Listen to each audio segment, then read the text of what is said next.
ਕੁਛ ਉਮੀਦ ਸੀਗੀ ਜੀ ਪਹਿਲਾਂ ਨਵੀਂ ਸਰਕਾਰ ਕੁਛ ਜ਼ਿਮੀਂਦਾਰਾਂ ਵਾਸਤੇ ਕਿਸਾਨਾਂ ਵਾਸਤੇ ਪਾਲਿਸੀਆਂ ਲਿਆਊਗੀ। ਇਹ ਕਹਿਣ ਨੂੰ ਹੀ ਹੈ ਜਿਹੜੀਆਂ 11 ਦੀਆਂ ਮੰਗਾਂ ਸਾਡੀਆਂ ਆਪਣੇ ਜਥੇਬੰਦੀ ਵੱਲੋਂ ਕੀਤੀਆਂ ਕਿਸਾਨ ਸੰਯੁਕਤ ਮੋਰਚਾ ਵੱਲੋਂ ਉਹ ਅਸੀਂ ਮਨਾ ਕੇ ਜਾਵਾਂਗੇ। ਨਹੀਂ ਜਿਹੜਾ ਸਾਡਾ ਮੋਰਚਾ ਇੱਥੇ ਡਟਿਆ ਰਹੇ। ਜੇ ਚਾਹ ਬਣਾਉਣੇ ਆ ਉਹਦਾ ਵੀ ਟੈਕਸ ਦਿੰਨੇ ਆ।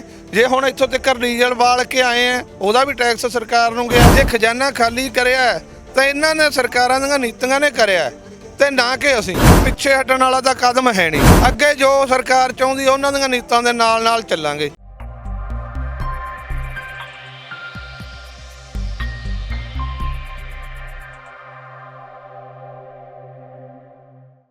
ਦਿੱਲੀ ਦੇ ਕਿਸਾਨ ਅੰਦੋਲਨ ਦੀ ਜਿੱਤ ਤੋਂ ਬਾਅਦ ਕਿਸਾਨਾਂ ਨੇ ਪੰਜਾਬ ਦੇ ਵੱਲੇ ਵੀ ਬਹੁਤ ਵੱਡੀਆਂ ਤਿਆਰੀਆਂ ਆਰੰਭ ਦਿੱਤੀਆਂ ਨੇ। ਪੰਜਾਬ ਸਰਕਾਰ ਦੇ ਖਿਲਾਫ ਮੋਰਚਾ ਖੋਲ੍ਹਣ ਦੀਆਂ ਤਿਆਰੀਆਂ ਸ਼ੁਰੂ ਹੋ ਗਈਆਂ ਨੇ, ਕਿਉਂਕਿ ਅੱਜ ਚੰਡੀਗੜ੍ਹ ਦੇ ਵਿੱਚ 17 ਤਰੀਕ ਦਾ ਸਮਾਂ ਤੈਅ ਕੀਤਾ ਗਿਆ ਸੀ ਕਿ ਪੱਕਾ ਮੋਰਚਾ ਲਗਾਇਆ ਜਾਣਾ ਹੈ ਜੇ ਸਰਕਾਰ ਦੇ ਨਾਲ ਗੱਲ ਸਿਰੇ ਨਹੀਂ ਲੱਗਦੀ। ਇਸ ਤੋਂ ਪਹਿਲਾਂ ਸੀਐਮ ਭਗਵੰਤ ਮਾਨ ਕਿਸਾਨਾਂ ਨੂੰ ਕਾਲ ਦਿੰਦੇ ਨੇ, ਕਿਸਾਨਾਂ ਦੇ ਨਾਲ ਗੱਲਬਾਤ ਕਰਨ ਵਾਸਤੇ ਇੱਕ ਸੱਦਾ ਭੇਜਦੇ ਨੇ, ਪਰ ਉਸ ਤੋਂ ਬਾਅਦ ਕਿਸਾਨ ਆਗੂਆਂ ਨੂੰ ਮਨਾ ਕਰ ਦਿੰਦੇ ਨੇ। ਗੱਲਬਾਤ ਕਰਨ ਤੋਂ ਬਾਅਦ ਤਾਂ ਕਿਸਾਨਾਂ ਦੇ ਵੱਲੋਂ ਰੋਸ ਦੇ ਵਿੱਚ ਆ ਕੇ ਜਿਹੜਾ ਇਹ ਅੱਜ ਇੱਥੇ ਤਿਆਰੀਆਂ ਕੀਤੀਆਂ ਗਈਆਂ ਨੇ ਪੱਕਾ ਮੋਰਚਾ ਲਗਾਉਣ ਦੀ। ਤਾਂ ਦੇਖ ਸਕਦੇ ਹਾਂ ਵੱਡੀ ਤਾਦਾਦ ਦੇ ਵਿੱਚ ਦੂਰ ਦਰੇਡੇ ਤੋਂ ਲੋਕ ਟਰੈਕਟਰ ਟਰਾਲੀਆਂ ਲੈ ਕੇ ਪੁੱਜ ਰਹੇ ਨੇ।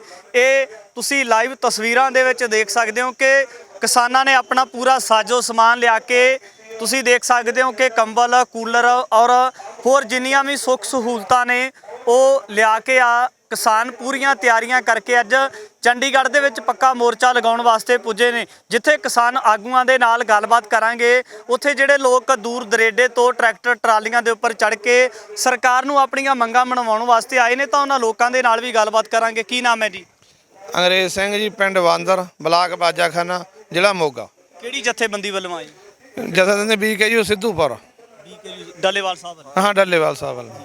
ਤਾਂ ਕੀ ਲੱਗਦਾ ਹੈ ਕਿ ਜਿਸ ਤਰ੍ਹਾਂ ਦਿੱਲੀ ਸਰਕਾਰ ਦੇ ਖਿਲਾਫ, ਕੇਂਦਰ ਸਰਕਾਰ ਦੇ ਖਿਲਾਫ ਮੋਰਚਾ ਖੁੱਲ੍ਹ ਗਿਆ ਸੀ, ਦਿੱਲੀ ਦੇ ਬਾਰਡਰਾਂ ਦੇ ਉੱਪਰ ਸਾਲ ਤੋਂ ਵਧੇਰੇ ਦਾ ਸਮਾਂ ਲੱਗਾ, ਤਾਂ ਅੱਜ ਇੱਥੋਂ ਤਿਆਰੀਆਂ ਕੀਤੀਆਂ ਗਈਆਂ ਨੇ, ਤਾਂ ਕੀ ਲੱਗਦਾ ਹੈ ਕਿ ਪੰਜਾਬ ਸਰਕਾਰ ਦੀ ਨੀਤੀ ਨੂੰ ਦੇਖ ਕੇ ਨਵੀਂ ਸਰਕਾਰ ਹੋਣ ਦਾ ਦਾਅਵਾ ਕੀਤਾ ਜਾਂਦਾ ਸੀ ਔਰ ਕਿਹਾ ਜਾਂਦਾ ਸੀ ਕਿ ਨਵੀਂ ਸਰਕਾਰ ਹੈ ਜਿਹੜੀ ਉਹਦੀ ਨੀਤੀ ਦੇ ਵਿੱਚ ਤਬਦੀਲੀ ਹੋਊਗੀ, ਤਾਂ ਕੀ ਲੱਗਦਾ ਹੈ ਅੱਜ ਨਵੀਂ ਸਰਕਾਰ ਨੂੰ ਲੈ ਕੇ? ਕੁਛ ਉਮੀਦ ਸੀਗੀ ਜੀ ਪਹਿਲਾਂ ਵੀ ਬਦਲਾਅ ਆਇਆ ਤੇ ਨਵੀਂ ਸਰਕਾਰ ਕੁਛ ਜ਼ਿਮੀਂਦਾਰਾਂ ਵਾਸਤੇ ਕਿਸਾਨਾਂ ਵਾਸਤੇ ਪਾਲਿਸੀਆਂ ਲਿਆਊਗੀ, ਪਰ ਇਹ ਕਹਿਣ ਨੂੰ ਹੀ ਹੈ। ਮੀਟਿੰਗਾਂ ਕਰਦੇ ਆ, ਮੀਟਿੰਗ ਦੇ ਵਿੱਚੋਂ ਸਿੱਟਾ ਕੋਈ ਨਹੀਂ ਨਿਕਲਦਾ। ਇਸ ਲਈ ਅਸੀਂ ਹੁਣ 6-6 ਮਹੀਨੇ ਦਾ ਰਾਸ਼ਨ ਚੈੱਕ ਕਰੋ, ਗੰਢੇ, ਆਟਾ, ਆਲੂ ਸਭ ਕੁਝ ਲੈ ਕੇ, ਸਿਲੰਡਰ, ਭੱਠੀਆਂ ਲੈ ਕੇ 6-6 ਮਹੀਨੇ ਦਾ ਰਾਸ਼ਨ ਲੈ ਕੇ ਪਹੁੰਚੇ ਹਾਂ, ਜਿਵੇਂ ਦਿੱਲੀ ਬਾਰਡਰਾਂ 'ਤੇ ਪਹੁੰਚੇ ਸੀ। ਹੁਣ ਇਹ ਪੱਕੇ ਮੋਰਚੇ ਲੱਗਣਗੇ। ਇਹੋ ਜਿਹੀ ਜਥੇਬੰਦੀ ਹੈ ਸਰਦਾਰ ਡੱਲੇਵਾਲ ਸਾਹਿਬ ਦੀ ਕਿ ਪਿੱਛੇ ਹਟਣ ਵਾਲੀ ਤੇ ਝੁਕਣ ਵਾਲੀ ਨਹੀਂ।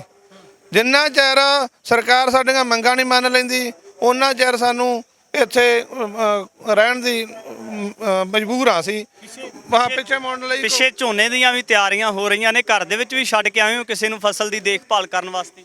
ਇਹ ਤਾਂ ਇਉਂ ਹੈ ਜੀ, ਘਰ ਦੇ ਵਿੱਚ ਹੈ ਸਾਰਾ ਕੁਝ, ਭੈਣ ਭਰਾ ਆਂਢ ਗੁਆਂਢ ਸਾਂਭ ਲੈਂਦੇ ਆ। ਸਾਡੇ ਲੋਕਾਂ ਦੇ ਵਿੱਚ ਬਹੁਤ ਵਧੀਆ ਇਕੱਠ ਤਾਂ ਹੈ। ਜੇ ਇੱਕ ਬੰਦਾ ਮੈਂ ਆ ਗਿਆ, ਮੇਰੇ ਚਾਚੇ ਤਾਏ ਦਾ ਪੁੱਤ ਕੋਈ, ਉਹਦਾ ਪਾਣੀ ਧਾਣੀ ਲਾ ਕੇ ਦੇਖ ਰੇਖ ਕਰੂਗਾ। ਬਾਕੀ ਜਿਵੇਂ ਵੀ ਕੋਈ ਕੰਮ ਚੱਲਦਾ, ਝੋਨਾ ਦਾ ਸੀਜ਼ਨ ਆਉਂਦੇ ਜਾਂਦੇ ਰਹਿੰਦੇ ਆ। ਦਿੱਲੀ ਤੇ 13 ਮਹੀਨਿਆਂ ਦੇ ਕਰੀਬ ਆਪਾਂ ਬੈਠੇ ਰਹੇ ਆ, ਉਦੋਂ ਵੀ ਝੋਨੇ ਵੀ ਲੱਗੇ ਆ, ਕਣਕਾਂ ਵੀ ਵੱਢੀਆਂ, ਸਭ ਕੁਝ ਹੋ ਗਿਆ। ਤੇ ਉਵੇਂ ਜਿਵੇਂ ਐਤਕੀ ਹੋ ਜਾਊਗਾ। ਭਾਈ ਕੀ ਨਾਮ ਹੈ? ਮੇਰਾ ਨਾਮ ਉਦੇ ਸਿੰਘ ਜੀ, ਬਲਾਕ ਬਾਜਾਖਾਨਾ, BKU ਸਿੱਧੂਪੁਰ। ਭਾਈ ਗਰਮੀ ਦੇ ਦਿਨਾਂ ਪੈਰਾਂ ਤੋਂ ਲੰਘੇ ਹੋ, ਤੇ ਕੀ ਗੱਲ ਗਰਮੀ ਨਹੀਂ ਲੱਗਦੀ ਜਾਂ ਫਿਰ ਜਿਹੜਾ ਅੱਜ ਕਿਸਾਨਾਂ ਦਾ ਨਵਾਂ ਪ੍ਰੋਗਰਾਮ ਹੈ ਉਹਦੀ ਖੁਸ਼ੀ ਜ਼ਿਆਦਾ ਹੈ? ਨਹੀਂ ਦੇਖੋ, ਅਸੀਂ ਤਾਂ ਦਿੱਲੀ ਦੇ ਬਾਰਡਰਾਂ ਤੇ ਵੀ ਨੰਗੇ ਪੈਰੀਂ ਨੰਗੇ ਧੜ ਹੋ ਕੇ ਜਿਹੜਾ ਸਮਰਥਨ ਕਰਦੇ ਰਹੇ ਸੀਗੇ, ਟਿੱਕਰੀ ਬਾਰਡਰ ਤੱਕ ਜਾਂਦੇ ਰਹੇ ਸੀ। ਅਸੀਂ ਤਾਂ ਉਦੋਂ ਨਹੀਂ ਪਰਵਾਹ ਮੰਨੀ, ਹੁਣ ਤਾਂ ਮੰਨਣੀ ਕੀ ਹੈ। ਔਰ ਸਰਕਾਰ ਤੋਂ ਜਿਹੜੀਆਂ 11 ਦੀਆਂ ਮੰਗਾਂ ਸਾਡੀਆਂ ਆਪਣੇ ਜਥੇਬੰਦੀ ਵੱਲੋਂ ਕੀਤੀਆਂ ਕਿਸਾਨ ਸੰਯੁਕਤ ਮੋਰਚਾ ਵੱਲੋਂ ਉਹ ਅਸੀਂ ਮਨਾ ਕੇ ਜਾਵਾਂਗੇ। ਨਹੀਂ ਜਿਹੜਾ ਸਾਡਾ ਮੋਰਚਾ ਇੱਥੇ ਡਟਿਆ ਰਹੂਗਾ ਜੀ। ਜਿੱਦਾਂ ਕਾਂਗਰਸ ਦੇ ਵੇਲੇ ਮਨਪ੍ਰੀਤ ਬਾਦਲ ਕਹਿੰਦੇ ਸੀ ਖਜ਼ਾਨਾ ਖਾਲੀ ਹੈ, ਤਾਂ ਇਸ ਵੇਲੇ ਜਿਹੜੇ ਵਿੱਤ ਮੰਤਰੀ ਨੇ ਆਮ ਆਦਮੀ ਪਾਰਟੀ ਦੇ ਹਰਪਾਲ ਸਿੰਘ ਚੀਮਾ, ਤਾਂ ਉਹ ਵੀ ਕਹਿੰਦੇ ਖਜ਼ਾਨਾ ਖਾਲੀ ਹੈ। ਤਾਂ ਕੀ ਲੱਗਦਾ ਹੈ? ਇਹ ਤਾਂ ਜੀ ਉਹ ਗੱਲ ਹੋ ਗਈ ਜਿਵੇਂ ਆਪਾਂ ਕਹਿੰਦੇ ਵੀ ਖੁਦ ਹੋ ਗਈ, ਜਦੋਂ ਉਹਨੂੰ ਆਪਾਂ ਖੋਲ੍ਹਦੇ ਹਾਂ ਤਾਂ ਵਿੱਚੋਂ ਲੀਰਾਂ ਹੀ ਨਿਕਲਦੀਆਂ। ਉਹ ਗੱਲ ਇਹਨਾਂ ਦੀ, ਸਾਰਾ ਕੁਛ ਹੀ ਇਹਨਾਂ ਕੋਲੇ, ਜਦੋਂ ਕਿਤੇ ਦਾਜ ਚੱਲਦਾ ਆਪਦਾ ਲਾ ਲੈਂਦੇ ਆ।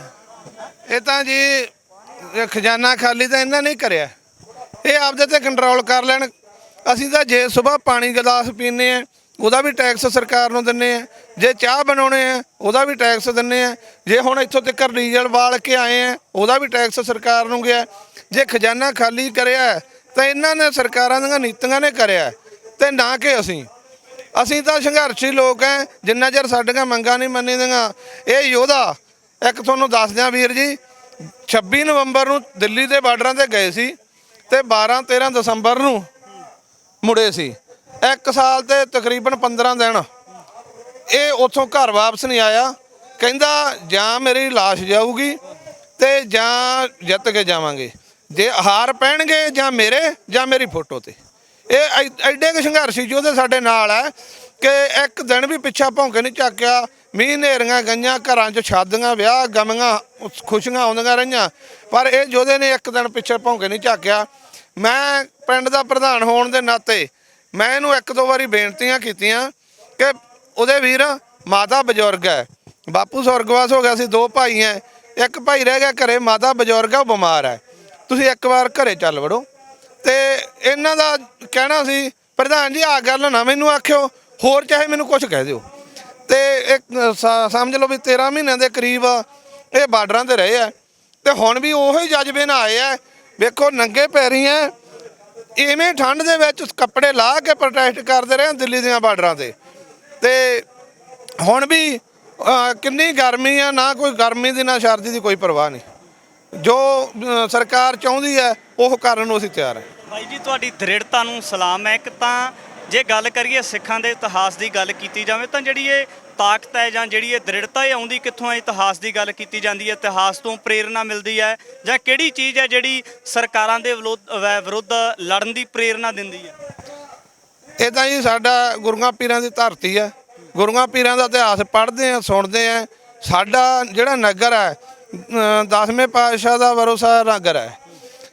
ਆਪ ਗੁਰੂ ਸਾਹਿਬ ਪਹੁੰਚੇ ਸੀ, ਉਹਨਾਂ ਤੋਂ ਸਿੱਖਿਆ ਲੈ ਕੇ ਅਸੀਂ ਚੱਲੇ ਆ। ਜੋ ਪਿੱਛੇ ਹਟਣ ਵਾਲਾ ਤਾਂ ਕਦਮ ਹੈ ਨਹੀਂ, ਅੱਗੇ ਜੋ ਸਰਕਾਰ ਚਾਹੁੰਦੀ ਉਹਨਾਂ ਦੀਆਂ ਨੀਤਾਂ ਦੇ ਨਾਲ ਚੱਲਾਂਗੇ, ਜਿਵੇਂ ਚਾਹੁੰਦੀ ਉਵੇਂ ਚੱਲਾਂਗੇ। ਹਾਂ, ਕਿਸਾਨ ਵੀਰਾਂ ਦੇ ਨਾਲ ਗੱਲਬਾਤ ਕੀਤੀ ਹੈ ਜਿਹੜੇ ਦੂਰ ਦਰੇਡੇ ਤੋਂ ਟਰੈਕਟਰ ਟਰਾਲੀਆਂ ਦੇ ਉੱਪਰ ਚੜ੍ਹ ਕੇ ਆਏ ਨੇ, ਤਾਂ ਉੱਥੇ ਹੀ ਗੱਲ ਕੀਤੀ ਹੈ ਜਿੱਥੇ ਆਪਣਾ ਸਾਜੋ ਸਮਾਨ ਲੈ ਕੇ ਆਏ ਨੇ ਤਾਂ ਉੱਥੇ ਹੀ ਖਾਣ ਪੀਣ ਦੀਆਂ ਜਿਹੜੀਆਂ ਵਸਤਾਂ ਨੇ ਉਹ ਵੀ ਲੈ ਕੇ ਆਏ ਨਾ। ਤਾਂ ਇੱਧਰ ਵੀ ਤੁਸੀਂ ਤਸਵੀਰਾਂ ਦੇ ਵਿੱਚ ਦੇਖ ਸਕਦੇ ਹੋ ਕਿ ਨੌਜਵਾਨ ਵੀਰ ਦੂਰ ਦਰੇਡੇ ਤੋਂ ਇਲਾਕੇ ਤੋਂ ਆਏ ਨੇ, ਉਹਨਾਂ ਦੇ ਨਾਲ ਗੱਲਬਾਤ ਕਰਾਂਗੇ। ਬਾਈ ਜੀ ਕਿਹੜੀ ਜਗ੍ਹਾ ਤੋਂ ਆਏ ਹੋ? ਜੈਤੇ ਤੋਂ ਹੈ ਜੀ। ਕਿਹੜੀ ਜਥੇਬੰਦੀ ਨਾਲ ਸੰਬੰਧਿਤ? ਸਿੱਧੂਪੁਰ ਜੀ। ਕੀ ਕਹਿਣਾ ਚਾਹੋਗੇ ਜੀ? ਕਹਿਣਾ ਕਿ ਸਰਕਾਰਾਂ ਲਾਰੇ ਲਾਏ ਨੇ, ਕੋਈ MSP ਤੇ ਕੋਈ ਦੇ ਨਹੀਂ ਰਹੇ ਰੇਟ ਵਗੈਰਾ, ਉਹਦੇ ਬਾਰੇ ਹੈ। ਗਰਮੀ ਬਹੁਤ ਜ਼ਿਆਦਾ ਹੈ, ਗਰਮੀ ਦੀ ਗੱਲ ਕੀਤੀ ਜਾਂਦੀ ਹੈ ਤਾਂ ਹੁਣ ਜਿਹੜੀ ਬੈਠਣ ਦੀ ਤਿਆਰੀ ਹੈ ਉਹ ਫਿਰ ਕਿਸ ਤਰੀਕੇ ਦੀ ਹੈ? ਕੋਈ ਸੇਕ 'ਚ ਬੈਠੇ ਆ, ਧੁੱਪੇ ਬੈਠੇ ਆ।